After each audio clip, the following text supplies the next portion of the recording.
Gate swung open. Grant Mercer. Under the porch light, Grant's icy stare flayed the drenched, trembling Avery. Fine. I'll give Blair the direct admit master slot the school offered me. See? If you'd listened from the start, you wouldn't have had to stand out there. He opened the umbrella, steered her inside with offhand authority. Avery, so good, so obedient, so brilliant. Those grades. That master spot? Not that important. Avery shook harder, colder than the rain. At 10, the Reeds took her into their grief-darkened house and molded her into a proper young lady, always compared to Blair. Grant, her only light, refined and quiet, a flawless prince. The family's promise now shifted to her. Then Blair came back, and everything changed. In a few weeks, we should take a trip. Maldives. I'll take you diving. Avery froze. That was his trick, tossing her sweetness just as she was about to give up. You're running a fever? Avery's mouth twisted bitterly. Of course she had a fever. He'd locked her out in rain. Grant carried her to bed.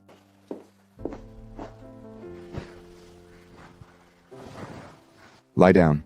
Don't move. I'll get medicine. Grant, my stomach hurts so bad I think I'm gonna die. Grant's face filled with panic. He strode out immediately, forgetting Avery. The villa fell silent. Avery lay burning, tears slipping down. She called the overseas number she'd refused so many times. I'm agreeing now. Give me half a month to wrap up my academic work here. Then I'll return to France and acknowledge the family.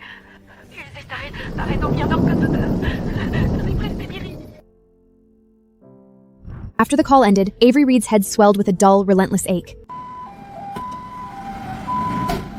She spent the night alone in a sterile room. She entered the hallway. This is all my fault. I'm so weak, just cramps, and I turned it into this big thing, and you stayed all night. You went through too much. It's okay. I'm here. Grant, you stayed all night. Avery won't get mad, will she? She doesn't get to be mad. 11 years of love. 3 years as his girlfriend. In the end, all she got was that sentence. Then Finn, the Reed's own son, arrived. What are you doing here? What are you trying to do to Blair? You saw Blair with Grant and got jealous, right? Shouldn't I be jealous? Grant is my boyfriend. You took Blair's place. I lived a princess for 11 years. I didn't beg to come here. Your parents chose me. Now I'm willing to leave. Why won't you let me go? It's the family's reputation. That's it. So that was the truth. Her knees hit first, then the rest of her followed. The only thing she was allowed to keep was the pain. Avery spent 3 days in the hospital. No one visited. The villa had been a gift from Grant. Now it felt like an abandoned set. I came to thank you. That master's so generous. How did you get in? Grant gave me the key. He's been staying at my place. You can't swim? Who do you think Grant built this pool for? I've loved swimming since I was a kid, even won championships. Swim all you want. At least you can do that. Oh, Mom, Dad, Avery was trying to push me in.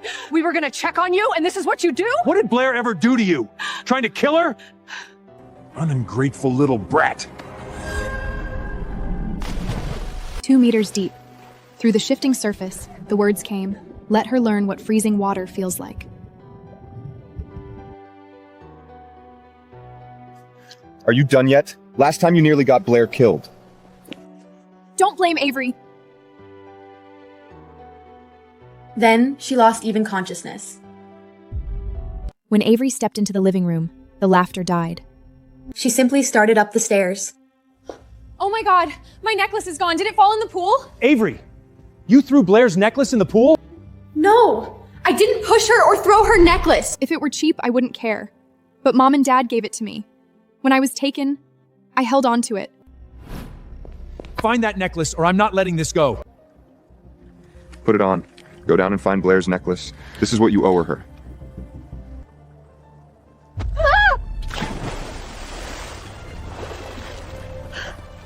She moved inch by inch across the bottom, fingers scraping tiles. 5 hours later, her fingers brushed something near the drainage gap. Her eyelids fluttered. The only thing she was allowed to keep was the pain. Avery spent 2 days alone in the villa, barely eating or sleeping. When she finally awoke with a clearer mind, she called her biological parents overseas. Don't do a short-term visa, apply for permanent residency for me. She stepped out, folders stiffed with documents, shuttling to and from the French consulate. A red Ferrari roared down the street. She flinched, then turned away. He wouldn't notice her anyway. That night, Avery sat on the cold floor, TV blaring. What's wrong? I saw you at the French consulate today. Why were you there? The lab is sending me to a conference. Paperwork. He smiled, stroked her hair, asked about a movie. Grant checked his watch, waiting for the moment he could leave without looking cruel. I'm tired. I'm going to bed. Tomorrow, Intercontinental Hotel. We're celebrating Blair's direct admit spot. Pick out a gift. She would leave, without giving anyone the chance to stop her. If she walked in, the friendly mood would snap. Avery's experiment got results today. Major breakthrough. Everyone's congratulating her. She did it on purpose. Waited until today to announce, just to embarrass Blair. I've got a better idea. We say Blair did it. Let her take the credit. Straight into a PhD. That's genius. You're the best, Finn. She already took Blair's place for over a decade. Let her give this to Blair. Grant, what do you think? I'll talk to Avery. I'll have her give the results to Blair. She had known they didn't love her. Hearing this still felt like being skinned alive.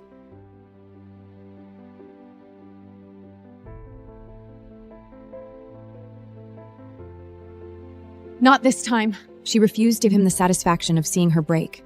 Avery vanished into the lab, phone off, making herself smaller than the panic. The only place she'd breathe unwatched. You're still here this late? Avery, give this result to Blair. I lived in this lab. My hands peeled from the chemicals. Do you have a heart at all? You worked hard. So what? You're talented. You'll have other accomplishments. Blair isn't like you. You took Blair's place for over a decade. Making a small sacrifice now, isn't that what you owe? Don't be an ungrateful leech. You want me to be grateful? Call me ungrateful then. But I'm not giving Blair my results. Not this time.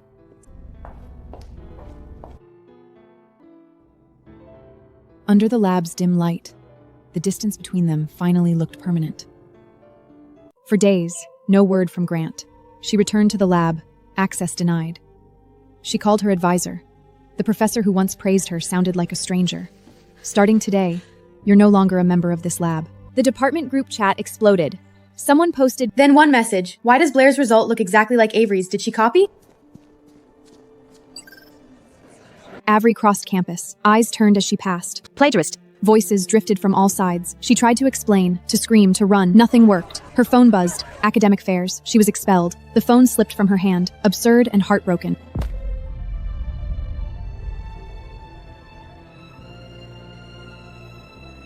It felt like the ground had vanished beneath her feet, and there was nowhere left to fall that wouldn't hurt.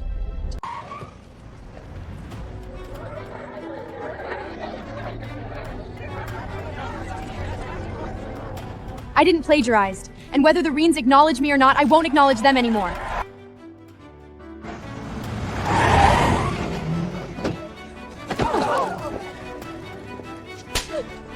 She's been a problem since childhood. Cheating on exams, lying without shame. Her phone wouldn't stop. Insults, threats, curses flooding the screen. This time, she didn't even cry. Avery pushed open the rooftop's heavy iron door. For a quiet moment, she felt the wind. A goodbye.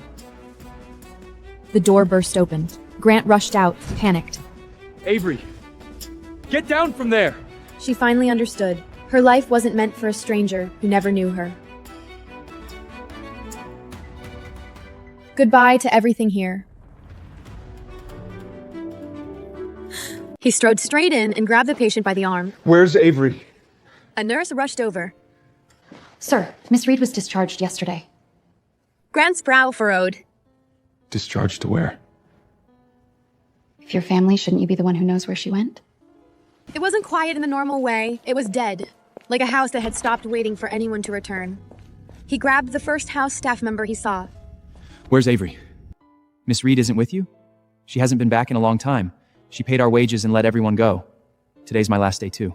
The anger hit first. He turned, saw a vase on a display shelf, and smashed it to the floor. Night fell. The bar was loud. bright and full of bodies. Finn Reed dropped into the seat beside him. What's going on with you? The manager says you've been here every night. Blair even asked me. She's been texting you. Why aren't you replying? I'll call Blair later. I'll explain. Have you seen Avery? Who? Avery? Avery's gone. I've been looking for her for a week. I can't find her. Why are you looking? You know what she's like. She's throwing a fit and playing disappearing acts. She's waiting for everyone to feel bad and go pegging. That's her whole thing. She's always been good at these little tricks. Don't drink so much. Show up early tomorrow. The next day, Blair Reed's birthday party looked exactly like it had the year before. Grant Mercer was the last to show up. The faint smell of alcohol still clung to him. Grant, you're finally here. I've been waiting. Sorry, Blair. I've been busy these past few days. I didn't even get you a gift. Blair swallowed her tears right away. A smile returned to her lips. When the banquet began, glasses clinked and laughter rose. Grant, come on. Let's wish Blair a happy birthday together. Come on, Grant. Happy birthday. Blair, this is your birthday. Say your wish. Whatever it is, Grant will make it happen. Grant, you already know how I feel. Blair just...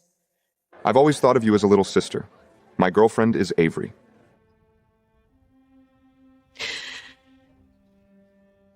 The Reeds had always spoken poorly of Avery, but Grant found it unbearable. The next day, Blair was showing off her new designer pieces to her classmates When a call came in and told her to report to the research building for a meeting. What kind of meeting is so urgent they have to drag me in? At the head of the conference table sat a young man who looked barely out of his cheens. This is Logan Maddox. He is the appointed representative of Maddox Biopharma Group. So tell me, can you reproduce it? Blair's face went white. Her fingers shook as she pulled on gloves, then reached for a test tube. She started moving by instinct, copying motions she had seen before and hoping it would look convincing. It didn't. She hesitated at every step. She checked labels too long. She fumbled with measurements. Grant arrived to find a scene that made his blood run cold. A man in black gripped Blair's wrist. Logan's voice snapped through the lab. You don't know the basic order for adding reagents. And you still dare claim this result is yours? You, Blair Reed, and you. You stole Avery Reed's result. You buried her and called it procedure. Grant pushed forward, grabbed Logan's shoulder. You know Avery? Where is she? Did she send you? She's not coming back. Who I am doesn't matter. What matters is what you did. I'll collect every debt, one by one. He turned to leave. Reporters flooded in with cameras minutes later. By evening, the headline spread, Reed's biological daughter accused of fraud. The Reed house descended into panic. The door slammed open. Finn Reed walked in with documents, his face tight with humiliation. Logan is the CEO's son. That daughter is Avery. He'll swallow our company whole. Finn, find Logan. We'll apologize in person. Outside the door of the top-floor penthouse, the Reed family waited nervously. Logan reminded them coldly that Avery now has nothing to do with their family. Your contribution. You're contributing her as a substitute from the start. Mrs. Reed saw only the scenes she couldn't erase. You have no right to be here.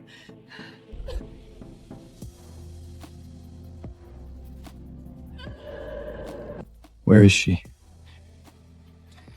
Let me see her once. I can take you there and then make my tie, Grat. But whether she sees you is her choice. Grant felt the weight of this luxury, yet it didn't belong to him. In Logan's presence, his confidence felt flimsy. What was Avery's life like now?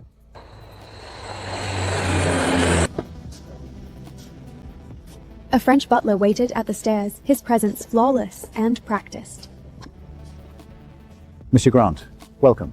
They followed the coastline, climbing through trimmed lanes and vineyard slopes. Logan and 50 telling to the Hivwent the Frastins.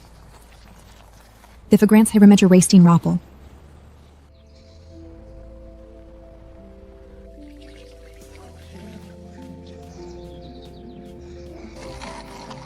Grant couldn't remember the last time Avery's face looked this light.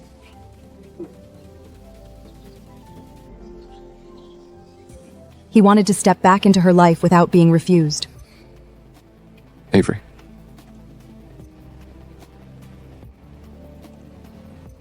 Grant's arms froze in midair. His smile held for a second too long, then stiffened into something awkward.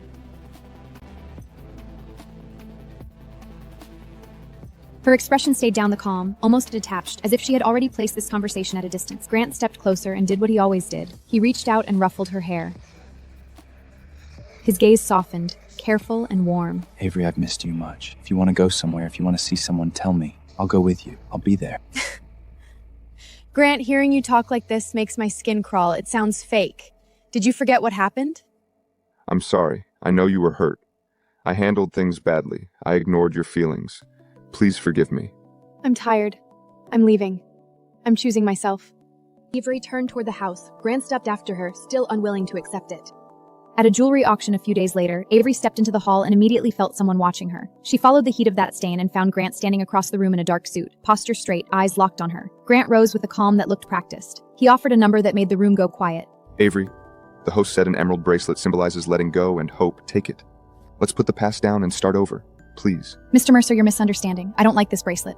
I don't need to let go of anything. The past taught me what I needed to learn, and I'm doing well. He's still there?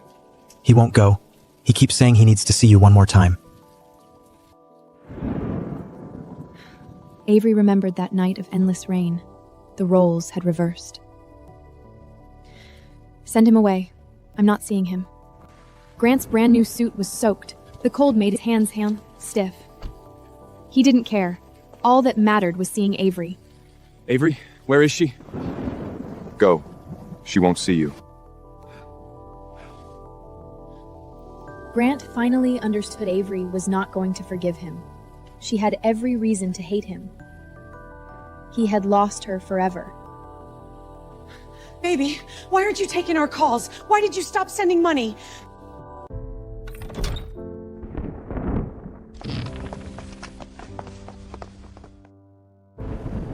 Dad. Mom. Finn. Why are you home? Who are they? Why did they call you their daughter? You Reeds really are trash. I shouldn't have handed my daughter over to you. Half an hour later, police arrived. They brought everyone to the hospital for a DNA test.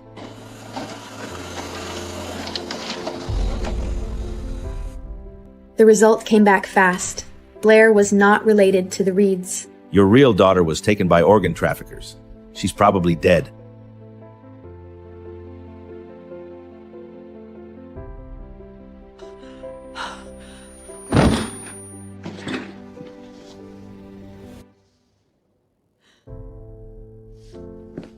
You lying bitch!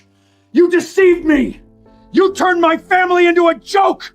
My Blair is gone! Avery is gone too! I'll kill you! Mr. Reed stabbed the fake Blair and was arrested on the spot. When Grant returned to the States, the scandal had exploded everywhere. Scrub that again. You can't even do this right. And this food is disgusting. I want seafood. When Grant comes back, he'll take me away. He's easy. He believes whatever I tell him. Grant, you're back.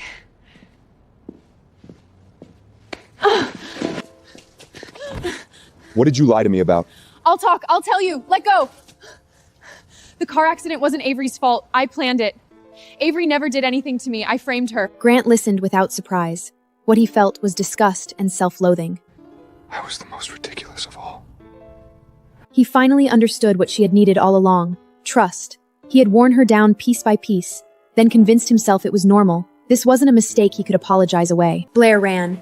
Grant stood in the rain-soaked alley, his anger unbroken. 2 weeks later, Blair was handed over to debt collectors by her own father. Will you help get my father out? He brought this on himself. How can you be so heartless? You treated Avery badly when she was a kid. You took her work. You discarded her the moment Blair wanted the spotlight. How much better are you, Grant?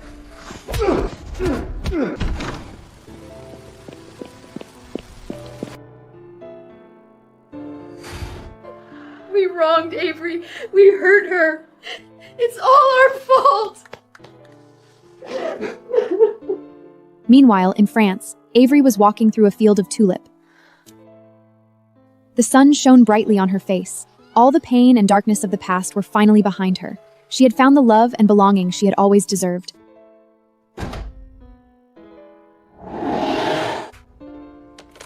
If you get the chance, apologize to Avery for me. Mom, we have to call Avery. Bonjour. Avery, it's Mom. My mother is Mrs. Maddox. We were wrong. I'm sick. Please, come see me once. I'll transfer money to your account. I have nothing to do with your family anymore. Mrs. Reed stared at the phone, tears streaming down her face. Meanwhile, in France, Avery closed her phone and smiled. She had finally broken free from the past that had chained her for so long. A new life, full of love and light, was waiting for her. Mrs. Reed broke down completely. She had lost both her biological daughter and the girl she raised for 11 years.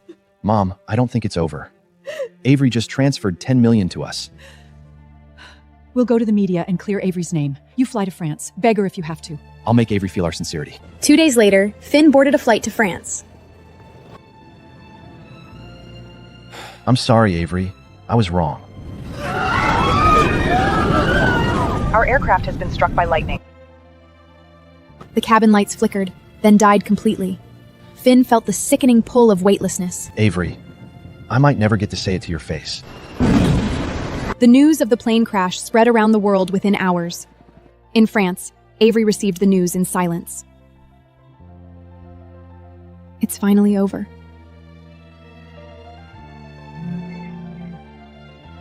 I'm very sorry. Your son was among the victims. The memorial service had only a handful of attendees. Grant arrived in black. The Reed company went bankrupt. Mr. Reed was sentenced to 5 years. Mrs. Reed lost her mind. Retribution. Grant applied to a graduate program in France to get close to Avery. On his first day, he saw Avery walking through the campus with her friends. He kept appearing at the edges of her life for 3 months.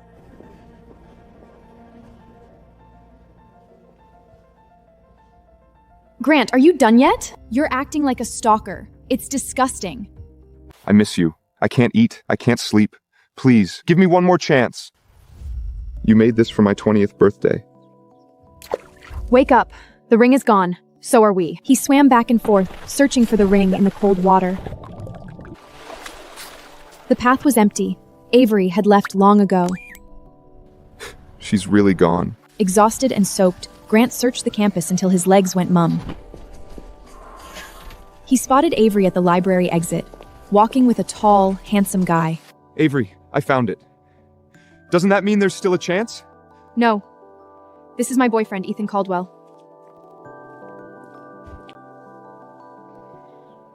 Thank you for being my shield. I should be the one thanking you. It's an honor. I like you, Avery. I don't care whether you were Avery Reed or Avery Maddox. Someone was watching me all along. She had chased Grant for 11 years, never noticing the person beside her. I don't want to miss something real again. All the pain and heartbreak. Avery had finally found someone who saw her, loved her, and would never let her go. A new chapter of her life was about to begin. The Mercer family business collapsed. Grant quit school to save the company. He only saw Avery in the news now. The distance between them kept widening.